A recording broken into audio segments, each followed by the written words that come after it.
when you're in a moment, when something doesn't go the way that you thought, when someone doesn't do what you thought, right? When you're triggered, when everything in you wants to go, what the fertilizer? You're instantly going to no longer just say what you're going to go, what's the upgrade here? God, what are you doing? And what do you want me to do? We have trained ourselves as a company. That's what we do. Because here's the reality.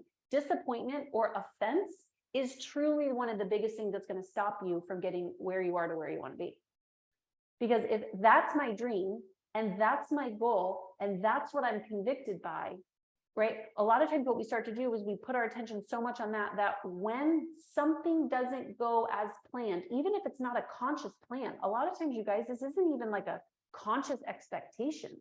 This is not something that we sit and think about, but when something doesn't go the way that we think, or someone doesn't say what we think they're going to say, or the world doesn't do what we want it to do, or heck, God doesn't answer our prayers in the way and in the timing that he wants our prayers to be answered, instantly we could get triggered, grab onto an expectation, and totally forget that if I'm convicted, I have a standard and zero expectation, and I will not take offense or disappointment with me.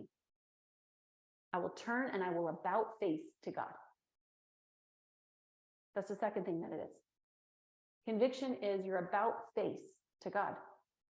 It's when you don't shield yourself from him. You don't get so fixated on the failure. You don't get so fixated on the dream. You don't get so fixated on the process map and strategic plan. You turn and you about face to him. Here's what it also is. It's faith. It's resilient faith. It's not Sunday faith or Easter faith or even Good Friday faith or Christmas faith. It's resilient faith. We're going to talk a lot about this, but I'm just giving you different words so that you really understand the context of what it is. It's faith. What is faith? Faith is the assurance of things hoped for, the evidence of things I don't see. What does that mean? Conviction is things I don't see. It's the ability to see what's not seen. It's a really underutilized skill set that I think we as the people, but we as the church don't have. We do not have that skill set. We have not developed our convicted eyes. It's aligned dependency. What do I mean by that? Anyone who struggled with an addiction of any kind understands the power of dependency, right? I need it to give me something. I need the alcohol to give me a buzz. I need the food to give me comfort. I need my routine to make me feel stable. I need the busy to make me feel valuable. I need the affirmation, the success, the money to make me feel important. All of those are dependencies. Now, I'm not saying that those are bad. Those are all resources, but they're not our source. But what happens is dependency starts to make it our source. So when I'm convicted, I actually have aligned dependency on him. I think it would be silly of us to think that we don't need to depend on something. We do. We're human, right? When I don't understand the world around me and I have to have some sort of context or foundation to stand on. I think these last couple of years as people, we have seen that at a heightened level. We've probably never as people have a firm foundation, but since 2020, it's been very obvious that we are not standing on super stable foundation when we look at the world around us. But I need some sort of context. What's my context? Conviction, faith in Jesus.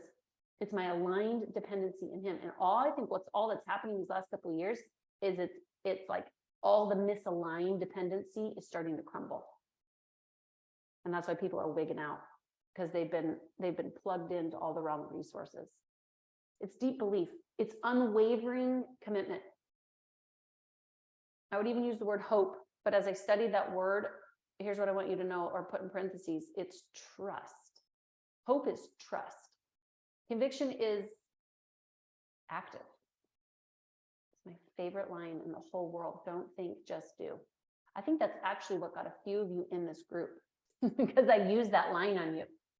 There was a few people that I think someone even said, they're like, okay, I'm gonna pray about it. I'm like, don't pray, just do.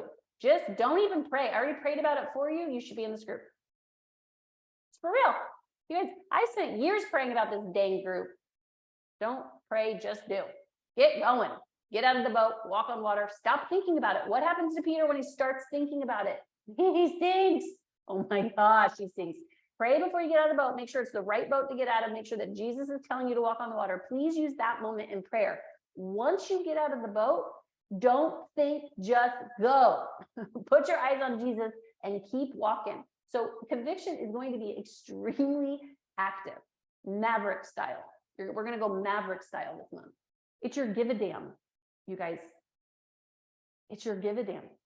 I was talking to a client yesterday. He said, Julia, all I want is when I go to bed, I want to be so excited to get up in the morning. And when I get up in the morning, I want to feel like I can't wait. That's conviction. There's a piece of me, you guys, and I have worked my booty off to get here. And I still have my hard days and days that I want to crawl back into bed because of what God's asking me to do or what's on my to-do list. Believe me when I tell you that the things that are on my to-do list they are not complex, but they are really simple, stupid, hard for me to do. Really hard. Like if anyone's been watching my social, you're like, I love all your videos. It's so fun. You seem so good at it. I hate it. I hate it. I hate it. So if you want me to show you my vulnerability, the thing that God's asked me to do is to put this message out there. And my least favorite thing to do every day is put this message out there. So what the comment I'm about to say is not that I'm like, I love my life and it's so perfect, but I love my life. I go to bed at 10:30 at night, exhausted because I have 5 babies under the age of 9. I have a marriage that I am trying to keep alive and passionate. We just moved our kids across the country. We are leveling up as a business. I am doing hard things all day long. And I get up before my alarm at 4:45 in the morning. Why? Because I have found my fire. I have found my burn.